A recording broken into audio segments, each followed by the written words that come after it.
a good network has so much more capacity than a hierarchy does. It's so much more creative. It's got so much more leverage, so much more resourcing. It's like the difference between what I can do with my hand and what I can do with my whole body. It's like the hierarchy is just a hand. It's just like the small little component, but the network is like, whoa, I've got all of these different competences and they can all function simultaneously.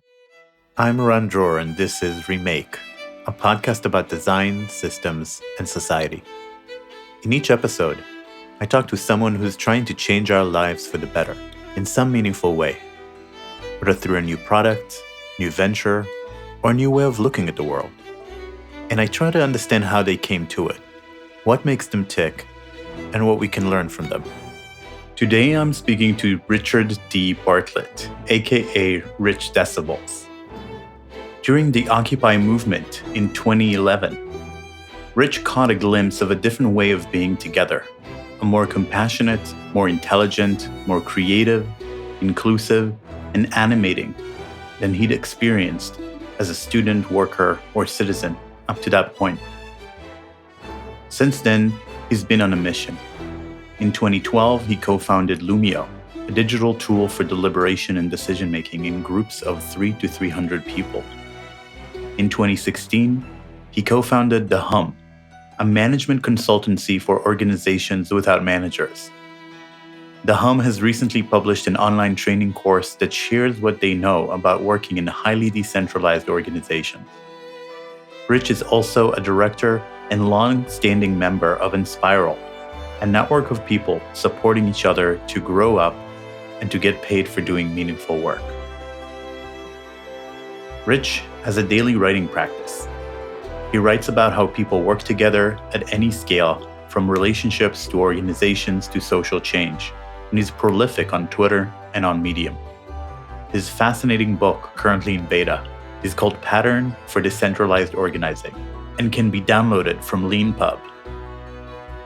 We spoke in mid-June 2022, and I was excited to talk to Rich since he's been introduced to me by Daniel Thorson, whom I interviewed here in episode 10.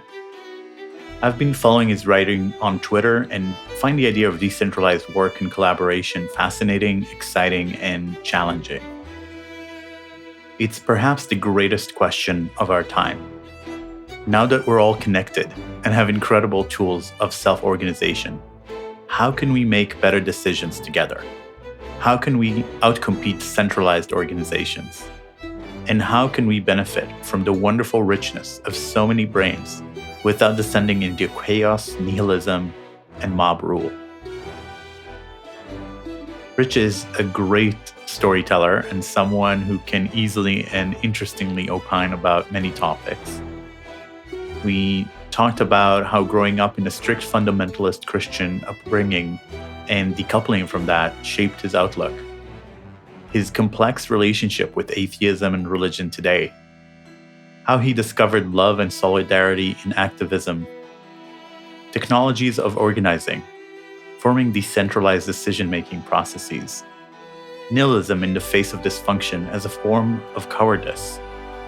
We discuss Loomio and collective decision-making software, status and hierarchy, shifting culture through fermentation, and the concept of stewardship.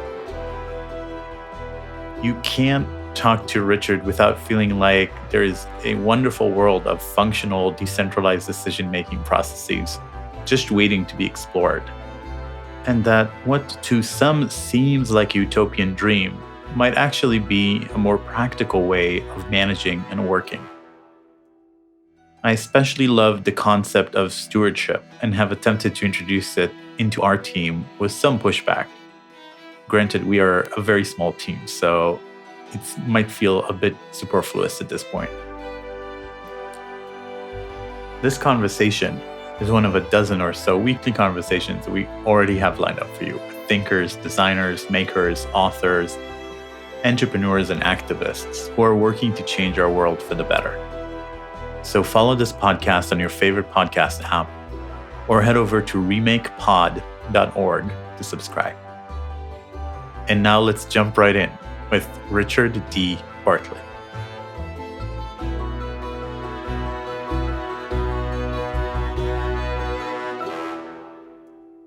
All right. I'm sitting here with Richard D. Bartlett. Richard, welcome to the podcast. Thanks for having me. It's good to be here. So usually these days we start with what I call the COVID question, but it has later morphed because other things happened in the world. So my question to you today is, what's it like to be you in the world today? That's okay. That's big. What's it like to be me? I'm an immigrant. I'm living in Italy, but I'm from New Zealand, and I'm here with my wife, Nati. And that's the extent of my local community, my one person. And she's a very good person. And I feel really lucky in that way. But yeah, being an alien on the local territory is really, it's a unique experience because where I grew up in New Zealand, the social fabric is so tightly woven. Everybody knows everybody. Everyone knows each other's business. Like in Wellington, where I spent most of my time in New Zealand, literally walking down the street, it's every few minutes I would have to stop and talk with someone. So I'm familiar with being really plugged in and surrounded by people that either we actually know each other as friends or even just recognizing, oh yeah, that's the baker and that's the grocer and that's the, like having a sense of who these people are. So having, migrated to the other side of the planet away from my family and a lot of my people, that's really shaped my experience in quite a significant way. And especially when you mentioned COVID, like as the pandemic kicked off, I really felt a kind of guttural, embodied fear that I'd never experienced before. And I think because I just didn't have my people around me. So, there's this big scary thing coming. That's the time when you want to be around friends and family. So that's part of what it's like to be me. That's just one of the flavors. Other things that it's like being me. I think I'm quite optimistic as a rule. Like I'm quite passionate about the things that I'm into and like excited about my sense of agency and my sense of being alive and awake and that I've got a role to play in the world and that there's some like scary things coming our way, but also we've got lots of opportunities and I get to get my hands dirty and try and make a decent contribution. I think I have quite a meaningful life, maybe. That's a weird thing to say, but I feel like there's a lot of people a bit lost and dismayed, and I don't really feel that. I feel like quite, excited and optimistic. So those are some of the ingredients of what it's like to be me. That's great to hear. Yeah. And that's such a great opening because I feel like when you talk about activism, when you talk about trying to bring about change that's quite big and in a system that's quite good at defending itself, it's really easy to get disheartened. So it's good to meet someone who's optimistic.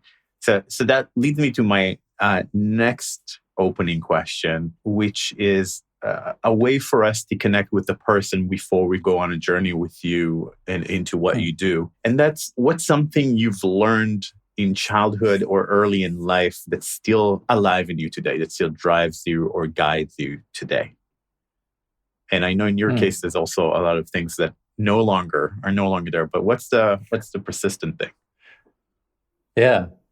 I feel like I sort of have to answer both halves at the same time, like what I have and what I've let go of. I grew up in this very tight-knit, strict, fundamentalist Christian community. And what I learned from that is, like I was saying about being alone during a pandemic, that the way to be safe and the way to be taken care of, the way to feel okay in the world is to have people, is to have a resilient, dense network of people that show up for each other, that have each other's best interests at heart and that are willing to do what it takes, that they have just practical, concrete solidarity with each other. That's just one of the basic requirements, I think, of a happy and fulfilled life is having a community that gives a damn about you. But then, the flip side is the way that community was built in my childhood was around an ideological conformity. And that's the part that I'm like, have grown out of, I guess. I believe that it's possible to have a really incredible community without having everyone to think the same way, to like buy into the same set of beliefs, to distill everything down to one perspective all the time. I think it's possible to have a much more pluralistic kind of belonging. And that's a big part of what my project is these days. Yeah, this is really interesting. So I have a master's degree in religious studies that came later in life because I grew up without religion. And just being exposed to all these different traditions and Buddhism and Taoism and Christianity. And one thing that everybody misses is sort of that, in the secular world is that gathering power of religion. So Judaism is kind of a weird instance because, I'm from Israel and it's not conformist. It's more like argumentative.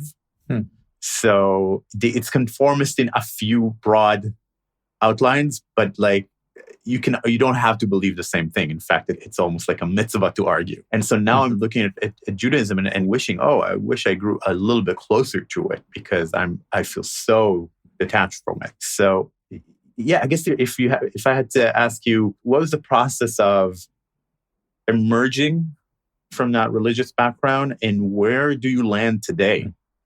Yeah, these are such big questions. I love it. The process of coming out of it, first I got in, like I really got in. So I was born into it, but also the way that our church worked, it's like quite an active educational process and an active like culture of debate. And yeah, it's quite an intellectual strand of Christianity. There's a lot of thinking and philosophizing and arguing and things. And all of that argumentation is all steering towards, in my view, the way that I understood it, it was all steering towards a predetermined outcome. Like you're supposed to argue and then get to this answer that we already know. That was how I experienced it. And so like in my, I don't know, I think I was like maybe 17 or something, 16, like starting to become an adult, I did what they called the profession of faith. So there's like this public statement of, yeah, I really buy this. I submit to the discipline of the church.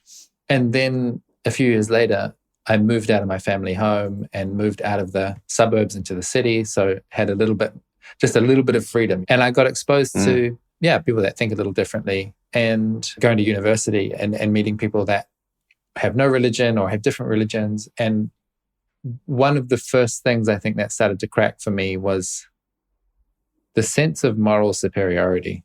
The people that I was encountering inside the church and outside of the church, it seemed obvious that some people they had good character, like they were kind, they were generous, they were compassionate, they were thoughtful, they were honest.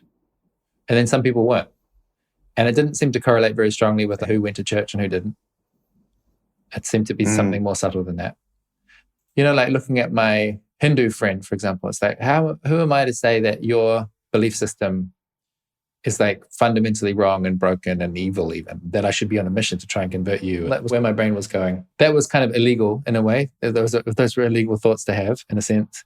And that started a cascade, I guess, of questioning more and doubting more and more until there was like a specific process. It was an imagination process. I don't know what triggered it, but I gave myself the objective or the mission of like, just imagine, Rich, that like all of these stories that you've heard about God and about heaven and hell and all of the people that you know, all your community, all of your school, all of the church people and the whole historical context, just imagine if all of that is a myth, a metaphor, an allegory, not concrete objective truth, but just a kind of lens that people are using to make sense of the world. Just imagine that God is not really a person in the sky that is like a puppet master organizing everything. And when I fully committed to that imagination process, like really went into that, it was like transporting myself into the shoes of an atheist or an agnostic person. And once I was over there in my brain, there was kind of no coming back because I just couldn't see any convincing evidence of like, why would I believe in a God character? Why would I believe in that there's a thing called a one true faith? I just couldn't buy it in a way. I just couldn't buy it. And so that once I got to that stage, the discipline of the church kicked in. Basically, I was quite happy having open and honest debates and discussions with the elders of the church. But the more we talked, the more it was obvious that my beliefs were incompatible with the creed. And the creed was what held everyone together. And eventually I got excommunicated, which is kind of like the official showing, I've been shown the door. Like I'm out, officially definitely going to hell by those standards, which was a big deal. That was a big rupture. So where I'm at now, I went through this process. So that was, I don't know, maybe in my early 20s that I was excommunicated. Now I'm 37. So there's been this like 17-year journey. Most of that 17 years has been somewhat oppositional. Like I haven't been out there telling people that Christianity is bad or that God doesn't exist, or I haven't been one of those really dogmatic atheists. But I had for a long time held on to this idea that, like privately in my heart, held on to the idea that all of those people in my childhood community were a bit stupid or a bit wrong or a bit like I had this kind of oppositional framing somewhere in me. And it's only really the last maybe 2 or 3 years that started to relax and I feel more neutral on the question, less inflamed about it, less like I have to argue one way or the other. It's just, it feels like a neutral topic. Like I'm not particularly interested in gardening, for example. And if someone was having a conversation about gardening, I might participate, but I don't feel inflamed about it. I feel like that about religion now, like it's much more neutral. And from that position, actually, there's space for curiosity. Like I said, I'm in Italy and Italy's a very religious place. There's like everywhere you go, there's like little shrines. Just about every building has got like a little bust of Mary on it or some kind of symbolism about Christian faith. And in my new neutral state, my new neutral relationship to religion, I can appreciate and get curious about that in a way where, for most of the last 17 years, I would have just been like, ugh, what is this? Yuck. I think we're in similar places, even though we started from very different beginnings. For years, I was a militant atheist, not interested at all, looking down on religion. And certain things opened my eyes. So one of them was Alain de Botton's TED Talk about religion for atheists. Or he calls it Atheism 2.0, just looking at religion, trying to figure out what it's for and what purposes it actually is serving for people. And then the other thing is doing this master's degree in religious studies. And I had a professor who told us Orthodox people are modern, fully modern people making a choice other than yours. They're not from a different age. They're not like, they're fully aware of what's going on and they have chosen to live a certain way. And when you talk to them, the reasons for it are different. They're not all the same. And there's probably many people who are like outwardly fully Orthodox Jews who if I talk to them about philosophy, we wouldn't necessarily disagree. It's just that they have made a different lifestyle choice almost. Yeah. I have the view now, and I haven't done the religious studies like you have, but I have the view that religion it's evolved. It's responding to a need that humans have. And that's why all around the world, through all history, there's been different kinds of religious tradition. And I sort of look at it now that everyone's got a religion, whether or not they have a church or a special book or a specific tradition that they know that they're part of. I sort of think that religion is the stuff that holds us together. And whether that stuff that holds us together is a story about God or which celebrities we're paying attention to or, what social media we spend a lot of time on and looking at, me and my materialist friends thinking, what are we missing out on by not having a more obvious liturgy, like an annual calendar, like having shared songs and, special things that you do at this time of the year and things that you don't eat. Those orienting principles and behaviors, I really do feel like we're probably missing out on quite a lot. It's not like philosophically missing, it's missing in our bodies, that we're at our best when those religious needs are being filled. And some of those religious needs are only filled by things like shared singing and doing movements together in synchrony, like the bowing and the standing and the singing and then the bowing and the standing and all of that, like doing that stuff seems to be good for us. It seems to be nutritious. Yeah. So I think that kind of leads pretty naturally from the things that bind us together and how to operate in groups. So you started your journey into community and group, I don't know what to call it.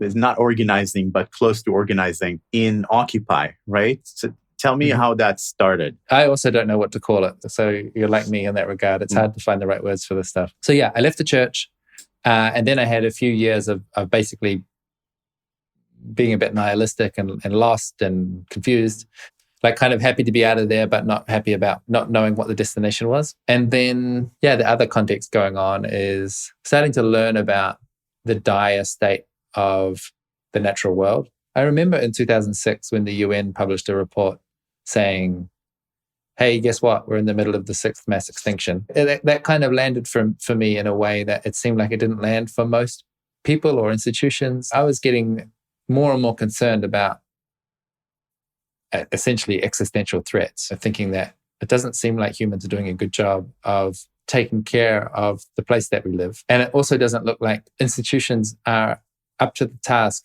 of governance, of helping us steer our way through these coming challenges And so that was part of my nihilism and despair and lostness. And then, on Facebook, I started to see these like kind of peculiar images coming out of Occupy Wall Street. And it was hard to get a grip on what was going on, but there was something interesting about it. There's something in there that caught my attention.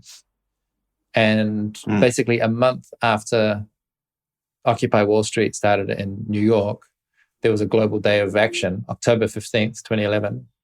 And some people who I don't know, I still don't know who it was, but they initiated an Occupy demonstration or a gathering or something in Wellington, where I was living in New Zealand. And I went down there and participated in a spontaneous, emergent, citizen-driven coming together of people, and found very rapidly that there's actually a lot of people around me who share similar concerns to me, who also feel like we're driving our society off a cliff, and instead of tapping the brakes, we're like slamming down the accelerator. Basically, that was my introduction to solidarity, like finding other people with common interests and common concern, and in a way falling in love with each other. Not romantic love, but like opening our hearts to each other. Yeah, I just found myself plugged in to a new kind of community with some really crucial values that felt, like now in retrospect, they were filling some of the same gaps that the church had been filling for me, but in a much more context-appropriate way. And then there was the technology of organizing that caught my attention as well. So I'm trained as an engineer, especially electronic hardware. I think in terms of schematics and parts and how things are linked together. And I've got this kind of modular way of thinking, I guess.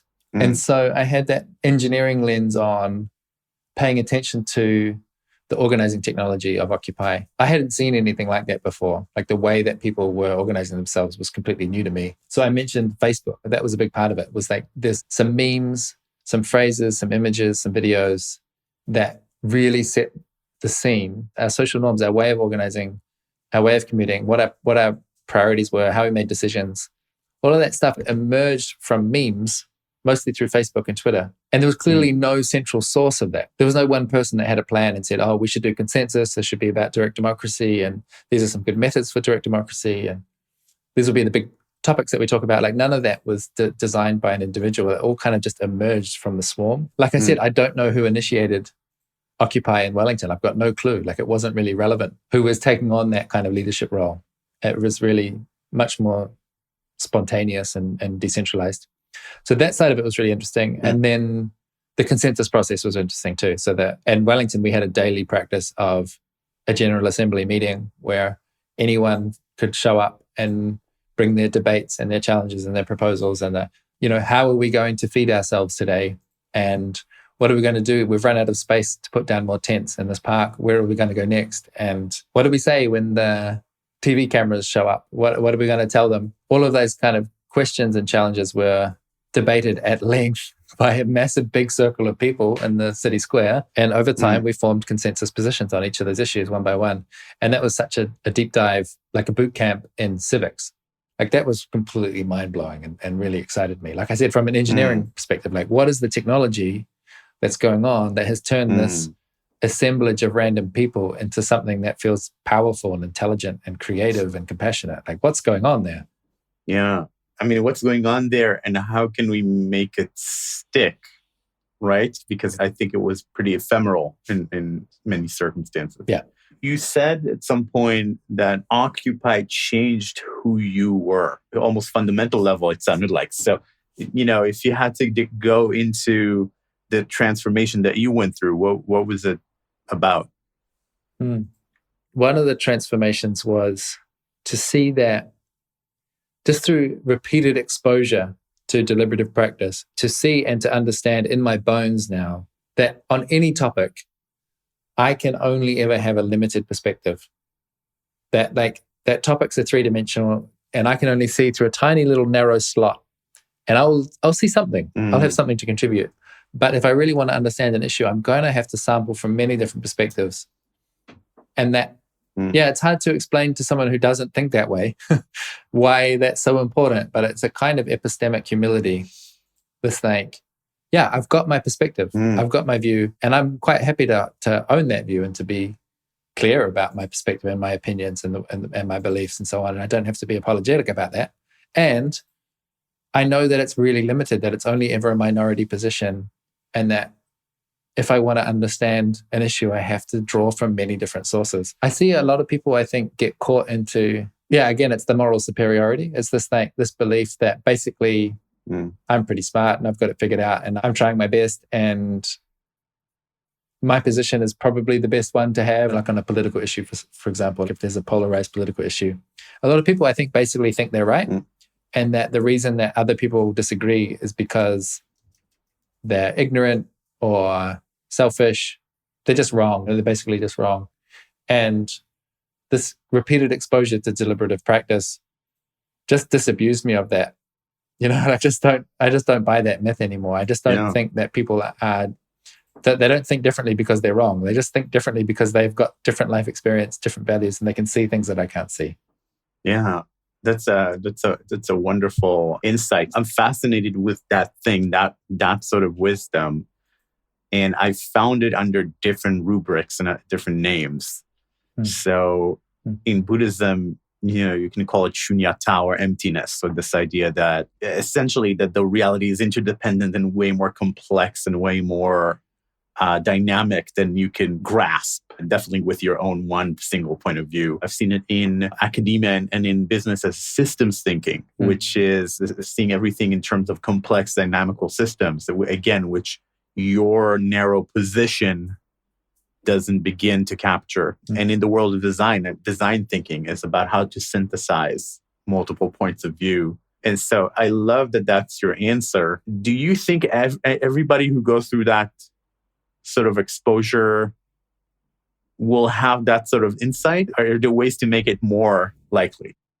The most common pitfall that I just keep falling into again and again through my life is taking my experience and then universalizing it and turning it into a prescription for everyone else. I did X and I got Y, so you should do X and you'll get Y. I don't think that's actually how it works. Yeah. The reason that I took home these lessons about pluralism is because of my own personal stories and traumas and concerns with monotheism. That was the insight that I needed. And I'm sure that other people take different lessons. But the flip side of that is I also don't think it's like completely random. I think there are processes. I think there are social processes that help with our development and our maturity.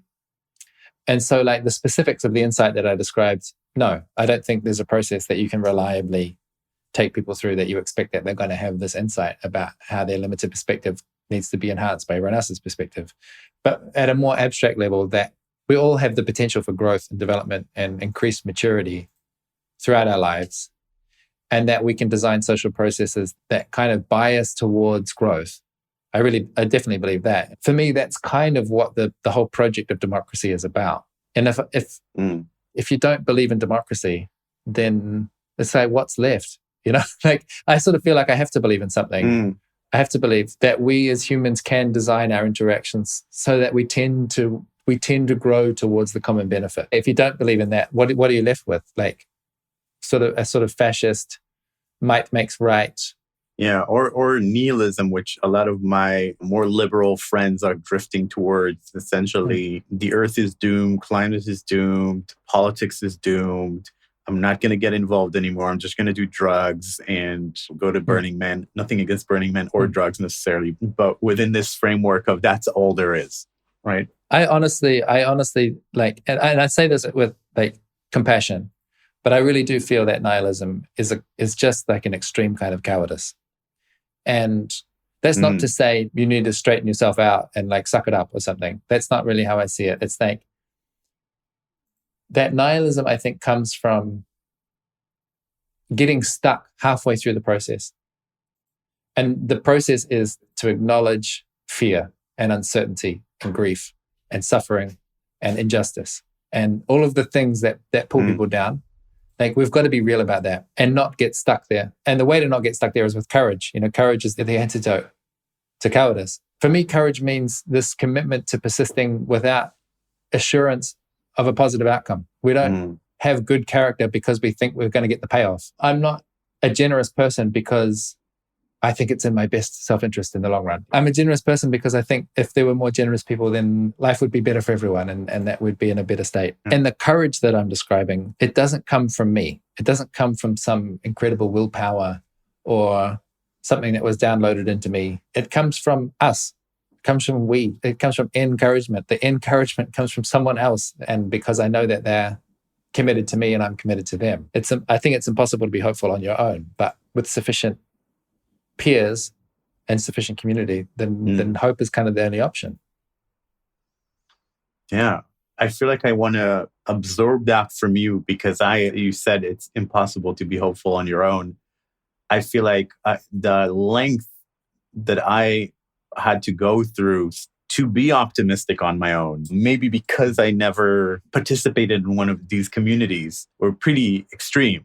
I had to do years and years of meditation and read so many different books and watch a million TED Talks. This podcast is helping with that as well. I've never belonged to either a religious community or an activism community. It's all been like jobs and then groups of disparate friends. One of the things that seems to be peculiar about my approach is I really believe in membership groups. Like you said, your job it's really clear if you work at a company or not. There's a very hard line about in and out. And for a lot of people in contemporary times, I think work is the only place where you have that hard line, I'm in. And maybe your family as well, where you don't have any choice in it. And even then, the family is usually a really small nuclear family. Most people that I know don't feel like really plugged into 5 generations or 7 generations or like a specific piece of land that their family stewards, or they don't really feel that way. It's like, oh yeah, there's me and my parents and my 2 siblings.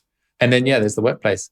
And I'm surprisingly, given my story about getting excommunicated, like I'm a big believer in groups with strong boundaries where it's really clear who's in and who's out. And that seems to be part of the ingredient. So you've mentioned Burning Man. Like a lot of people go to events like the Burning Man Festival, and they have a temporary encounter with a sense of belonging and purpose and, what I call a peak experience. Even if you're completely sober, you get high off being around so many enthusiastic, positive people and the sense of acceptance and radical expression and all that stuff. And a lot of people go to an event like that and then have a kind of hangover the following week. And again, it's not because of the drugs, it's because of the emotional context of I felt surrounded by people that were loving and kind and excited. And now I'm back in my normal gray, disconnected, nihilistic life. And the clash between those things is really painful.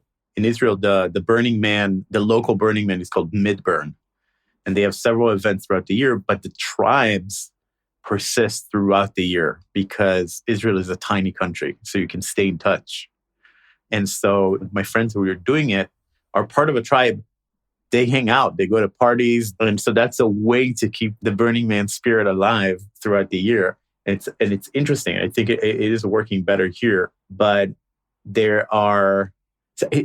I love that you said membership, because I think one of the things that I'm most afraid of that keep me out of these is like identity, is having a group become part of my identity. And so I don't allow myself to join groups that have a clear membership, because that would reflect on me. Now I have to say that I'm a member. So there's all these kind of Buddhist sanghas, and it's like, but what does it say about me? Am I that kind of Buddhist? So I stay out. Yeah. And I suspect that like a really healthy, flourishing human system, like you'll have multiple memberships. One might be, like these Burning Man festivals. Another one might be a volunteer group where you do a thing in your community that you care about. Another one is your job. Another one is your family. That you have these kind of intersecting different dimensions of membership. It takes the stress off your identity question a little bit. It's like, that's one of the things that I do is I participate in this Burning Man community, but it's not the entirety of me. And if it turns out that there's some kind of scandal and I want to distance myself from Burning Man, I don't lose everything, that there's these other components in me. And I feel like we might be starved of these collective identities, so that even when there's one, it's like the stakes are so high. Like you say, it's like, I'd rather not associate myself too strongly with it.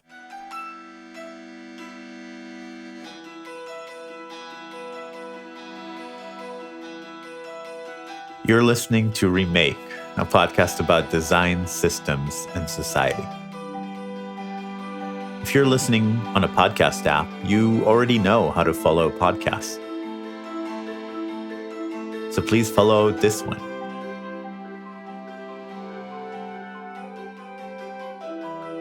If you're listening in a browser, just go to remakepod.org to find links to all the major podcast players where you can follow our show.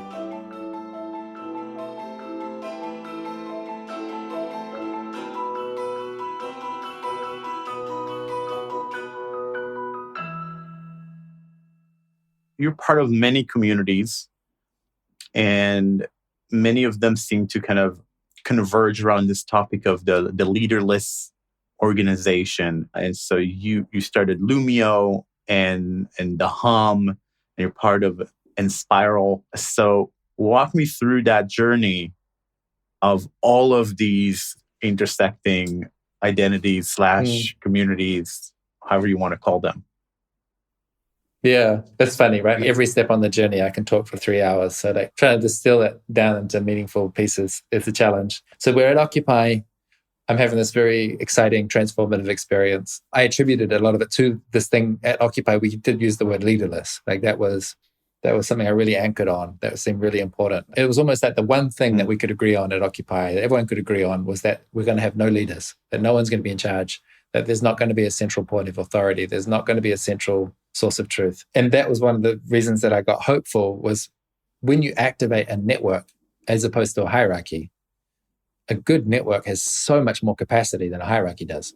It's so much more creative. It's got so much more leverage, so much more resourcing. It's like the difference between what I can do with my hand and what I can do with my whole body. It's like the hierarchy is just a hand. It's just like the small little component, but the network is like, whoa, I've got all of these different competences and they can all function simultaneously. And so it was obvious from the start that Occupy was going to be like a temporary, intense social phenomenon. It wasn't going to be like a long-standing intentional community or an eco-village or something permanent like that. As the wave started to break and the waters recede, my friends and I had a mission of like, what was the crucial thing here that we want to hold on to after the water fades away? And our first answer to that question was Loomio. So a bunch of us basically, there's the other piece. So there's Loomio and there's Enspiral, and they interacted at the same point. Enspiral in Wellington, a network of social entrepreneurs and business people and freelancers who are trying to use business to do good. I and my friends from Occupy met them during the Occupy movement and had this amazing sense of recognition of, okay, we're these weird anarchist sort of punk activists who are anti-capitalist, and you are much more tidy, straight-laced business people. But we actually have a lot of shared values and a shared diagnosis of what's going wrong in the world, and a shared sense that a non-hierarchical way of network-based organizing is probably the most effective way to get the kind of change that we want to see. So meeting those people from Enspiral was just like another big mind-blowing aha moment. They helped me see that, not everyone in business is evil, for example. And the product of the interaction and the meeting between the Occupy people and the Enspiral people was this project called Loomio.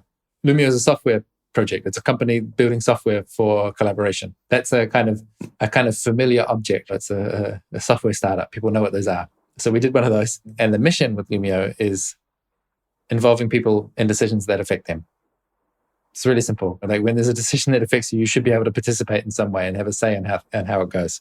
And so we built that software to try and take what we'd learned from the decision-making process that we practiced at Occupy and make it more accessible, more efficient, more resilient by putting it on the computer and making it more straightforward for people. And I always say Loomio has been like a moderate success. There's a few tens of thousands of groups that use Loomio, but it also, I say it's only a moderate success because I always wished that we were going to be bigger than Facebook. I thought we had a collective organizing tool that was going to kind of replace our ideas about what social media looks like and all that sort of thing. We didn't quite reach that level of like billion-person scale. The journey from Enspiral and Loomio was after about 5 years of working there. I just found that my interest in software ran out in a way. Like there's only so many problems you can solve with software. And I got interested in other kinds of collaboration problems where software is not the appropriate tool to make an intervention. The more subtle stuff about team dynamics and conflict and there's interpersonal stuff and the power dynamics between people and all this kind of soft, squishy, vague, psychology. What's going on in people's brains as they participate in the decision-making process. That was basically the step from Loomio to the Hum. Was the Hum became a vehicle for us to look at collaboration, to look at decentralized organizing, self-managing teams, non-hierarchical organizations, whatever the language is, with a broader remit, to not just say, hey, we've got a decision-making software platform that's going to help you, but more like, okay, you guys want to organize without a hierarchy. What problems do you face and how can we support you? So that's where most of my energy is these days. And it looks like a training company and a consulting company, and we do coaching. We support all kinds of organizations that are trying to work in this new paradigm to debug their culture along the way. Nice. So I want to spend most of the rest of our time diving into your principles from your book and your book in progress. But before I go there, and in order to make sure that people are actually on board and that I'm fully on board, I want to understand your position on status in the sense of hierarchy. Have people having status, people being higher or lower in a status, and the concept of leadership. Because many people would tell you, especially in marketing, and that status drives everything, that it's the core of our social psychology. What's the argument against status or against hierarchy? And is there room for leadership in your worldview that we're going to explore? Yeah. I think the more that I've got into this, the more kind of complex my answer has become. That I started out with quite a black and white, the problem is hierarchy. Hierarchy is stupid and we just need to get rid of it. That was the motivating force that I had originally, and now I just don't really see it that way. Where I've got to is hierarchy is not the enemy, but it's more like coercion and domination is the enemy. I think we can organize in a way that reduces the amount of domination that's required. We can relate to each other as adults, or we can relate to each other in this like parent-child dynamic where one person has all of the authority and the freedom and the power, and they get to set the terms, and the other person kind of has to accept it or they'll get punished. I think we can mostly ditch that. Largely, a lot of our organizations are built around this parent-child dynamic, and they don't have to be. But the reason they are is because that's what we've been trained for. That's what we've been conditioned for. That's what we're most familiar with. There are hard problems of coordinating a group of people, and the most common solutions that we know about, the models, the role models that we have, the tools that we use, they're all biased towards this parent-child dynamic. And so there's a lot of inertia in the system to try and find a more, peer-to-peer, adult-to-adult way of relating. I agree that status kind of drives everything. And I actually think that my hypothesis at the moment is that we have an incredible sensitivity to status, such that you can walk into a room and within a few seconds, you have a kind of embodied understanding of the status landscape. And you don't know that intelligently and consciously in your brain, but something in your body can read that. And we look to the high status people to understand, how should I be here?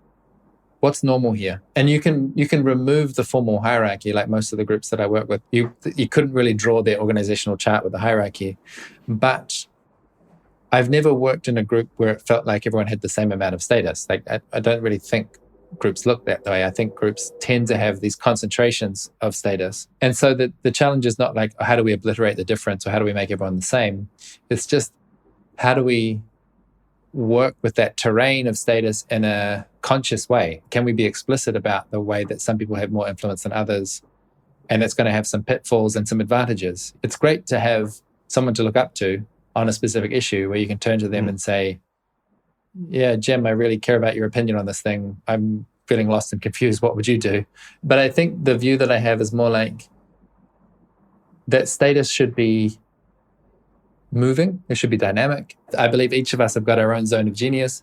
And on some issues, it makes sense to delegate to certain people who have that kind of authority. And just because you're an expert on one thing doesn't mean that you've got any extra say on other issues. And that some of the problems we see in the world, I think, are where someone has attained a level of status in one area, and then that gives them permission to have status all across the board. And I think that's a weird way of describing the money and politics problem. It's like, okay, you got good at business, and then therefore you get to kind of just like that influence just buys you all of these other things where it's like you've got no rational kind of credibility there. You've just got the ability to rig the system. Yeah. So reading from your book, the Patterns for Decentralized Organizing, there's this concept of fermentation, which I love, how to ferment the right culture. Tell me about that. What is this process about? So that's about, like, when I'm talking about culture in that context, it's mostly about the stuff we take for granted, the stuff that's mostly invisible, the things that you don't really notice until someone points out. So, like, what kind of humor do we have in this team?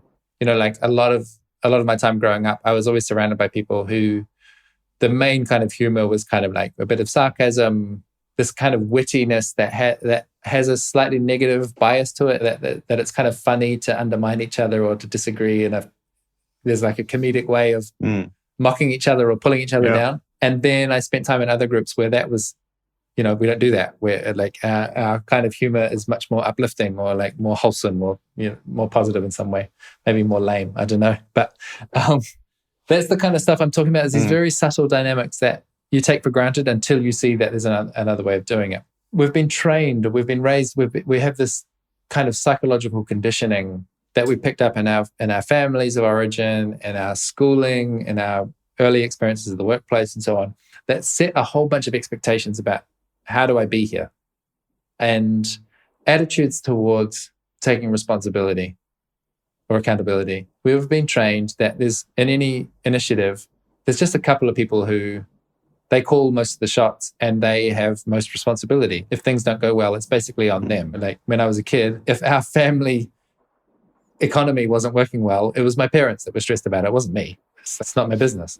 I might pick up some vague thing in the vibes, but I'm not going to take responsibility for it. And then the same in my workplace. When I'm an employee, I don't really care if the business is thriving or not, so long as I'm getting paid. And so when we built a co-op, it was co-owned. We were all supposed to be adults. Legally, we share the responsibility, but it was obvious that some people in the group felt that moral sense of ownership to go with the legal sense of ownership. And it's a process of reconditioning, re-enculturation for people to shift their expectations and their habits and behaviors about, this concept of ownership. Ideally, all of the owners should be losing sleep if the business is not sustainable. It shouldn't be just one or two people, but that transition takes time. And so then this whole idea with fermentation is, okay, you might be a software startup and your job is to produce a website and an app, but your job is also to produce culture. If you're trying to organize in a different way, you're going to have to shift people's sense of who they are and what's expected of them and what they can ask of each other, shift our norms and our habits and our behaviors. And so this is the big puzzle, was like, how do you produce culture? And the answer is fermentation. Like, I love that answer. I got it from someone when I was in a workshop in the States. I was asking the question rhetorically, how do you build culture? And quite literally, you build culture with fermentation. You take a starter dough and you put it in a batch of flour and water, and eventually the whole thing turns into a sourdough, right? That the thing ferments. Like, there's a process that the intense little greebly microbes spread through the whole thing. And we can do the same with human groups.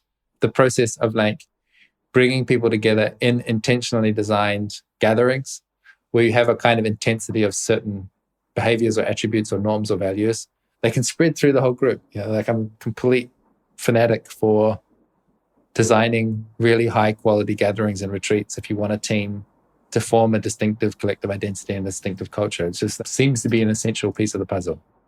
Yeah, that's amazing. Another thing that I loved is your concept of stewardship. Explain a little bit about what that is and how it works. That's one thing that I thought I'm probably going to adapt right away when I read it. So nice. I'd love to get some tips. Yeah. Nice. Basically, the concept there is that in any group, there's a lot of work going on to tend to the relationships. So the simple example is always like, it's Anna's birthday and someone has remembered to get her a birthday card and pass it around the office and get all the signatures and the well wishes. Or there's some kind of interpersonal dynamic that's getting a bit tense and someone has got the sensitivity to notice that's happening and they feel the sense of permission or competence to intervene. They like to go and talk to those people who are looking at each other a bit sideways and bring that relationship back into harmony. This kind of tending of relationships is happening all the time. And if it's not happening, the group falls apart very rapidly. It's essential. It's like the gravity that holds a group together.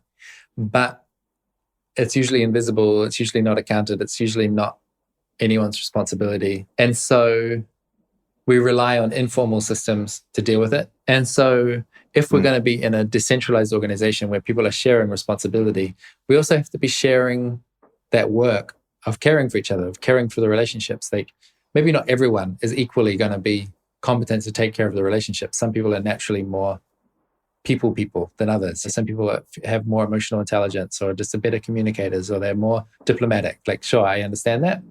But it seems like a key factor for resilience in a team is that when you have lots of people who feel that taking care of the relationships is part of their responsibility. And so the stewardship system is one way that we used for lifting up the awareness and the visibility of this relational, emotional caretaking work. And our stewardship system is basically a peer-to-peer, it's like a buddy system, but it goes in one direction. So like I'll be your steward. I'll be the person that is nominated to be your first point of call if you get into a conflict, if you're having a bad day. And it doesn't even have, those are negative. It can also be positive. So like you might have developmental goals, some aspirations, and you need someone just to check in with you and to be your accountability buddy. I'll be that person for you. And you'll be that person for someone else in the team. And they'll be it for someone else. And it goes around in this big circle. So everyone is practicing giving care and attention to someone, and everyone's receiving care and attention from someone else. And that's one system that over time, as we built it into our cooperative, it really felt like it had this compounding